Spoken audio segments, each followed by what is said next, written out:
Thanks for joining us. I'm Sam Shocker. The Halloween parade that heads down Broadway in Denver and entertains hundreds of people every year has gotten bigger, and there are new rules to follow. There are security protocols that are putting an extra financial burden on organizers. But as 9 News' reporter Lauren Scafidi found out, they have an idea to raise the extra money. A few things. First of all, the parade is going to be longer, and hundreds of people are taking part in a bar crawl this Friday to raise money for the parade. The parade almost didn't happen last year when the group putting on the parade had to raise tens of thousands of dollars for barricades, plus porta potties, garbage cans, and some other things. The city required it because of how big the event has grown.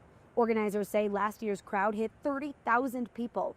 This year, the parade route is longer to accommodate that growing crowd, so the parade is going to require more barricades. That brings the total bill up to $100,000 for this year. It was about $40,000 last year. Organizers hope the bar crawl will offset some of those costs to keep the beloved tradition alive and community spirit strong. I mean, it's awesome. The whole point is for the community to be able to come out and enjoy it. And so if more and more people are doing that, we love it. The parade is happening on October 25th at 6 p.m. In Denver, Lauren Scafidi, 9 News. A man has died after Aurora police say a car hit him while he was riding a bicycle this morning. They say a little before 7, the older man was on Kittredge just north of Iliff when a vehicle hit him from behind. The driver stayed on scene, and police say there are no signs of intoxication. South Adams fire officials believe a crash into a business this morning was accidental. This was the damage to an Ace Hardware store near 104th and Chambers in Commerce City. An employee had minor injuries but did not need to go to the hospital. The driver was not hurt. A 29-year-old man has been arrested, accused of igniting the deadly and highly destructive Palisades fire that burned much of the Los Angeles neighborhood, Pacific Palisades. Investigators say the man maliciously lit a fire on New Year's Day, and that fire erupted into a much larger blaze a week later. 12 people were killed as it grew to be the third most destructive in California's history. The fire destroyed more than 6,800 structures. NBC News will have more details coming up at 1 on NBC News Daily. Well, sorry to everyone excited for the lower temps that we've had. It is a bit warmer today. And if you look at that picture, I mean, it is picture perfect. It's going to be even warmer tomorrow. Joining me now is Keely Chalmers with our 9 News Weather Impact team. I don't know what I like. I like the colder weather, but I'm also loving this, Keely. This is perfect. And I'll tell you what, we got a little bit of both in our forecast for this week into the weekend. We've got temperatures climbing back into the 80s tomorrow, but then we have a big cool down for Sunday and Monday. We're talking about below normal temperatures. So kind of a swing. We'll get a little bit of everything, but today it's all about this. The sunshine, the beautiful blue skies as we take a live look out over Lamar. Temperatures right now already in the mid to upper 60s, 71 degrees in Centennial. Current temperatures, again, mainly 60s and 70s across the plains. 50s up in the high country, 69 in Grand Junction. Live radar, quiet. We have got a ridge of high pressure dominating our weather pattern and much of the west. We are looking sunny all the way until sunset, 77. That is our forecast high. The average high, 69 degrees, so well above that.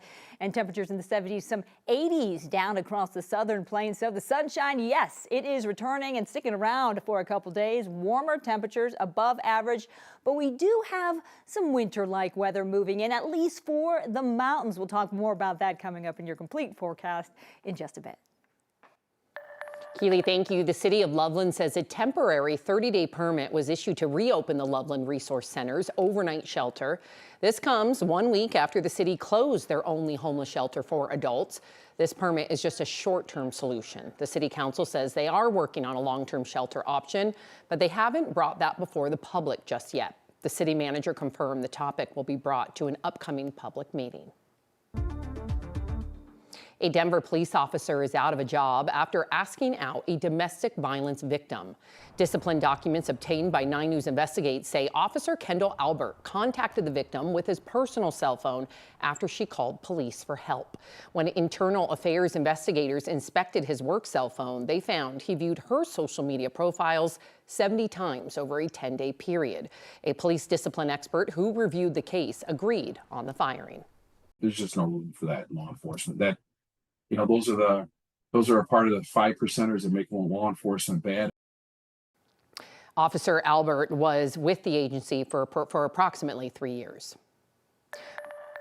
Former FBI Director James Comey has pleaded not guilty in his first court appearance on federal charges. Comey is charged with making false statements to Congress and obstruction of a congressional proceeding. The Justice Department claims he lied to lawmakers about whether he authorized an FBI media leak. Many legal analysts say the case is so weak, it never should have been filed. As the second week of the government shutdown continues, federal workers are becoming more anxious about when it will end. President Trump is now saying there's no guarantee of back pay for all federal workers who have been furloughed. But that's not what the law says. A law signed by Trump during his first term ensures federal workers get that back pay. So his comments yesterday have many federal workers nervous about what could happen next. It's tough because we wish we could base and plan our lives around laws passed by our government, but seemingly a lot of things are up in the air that we thought were written in ink and very secure. I think this is kind of a political ploy, and as we all know, Donald Trump is trying to push the boundaries in many ways, even though the law was passed under his first term. Employment attorney Iris Halpern says if the Trump administration goes back on that legislation that he put forth, federal workers will have to go to court to fight for their back pay, but that takes time and a lot of money. And money, as a union representative tells us, is something many federal workers just don't have, especially now.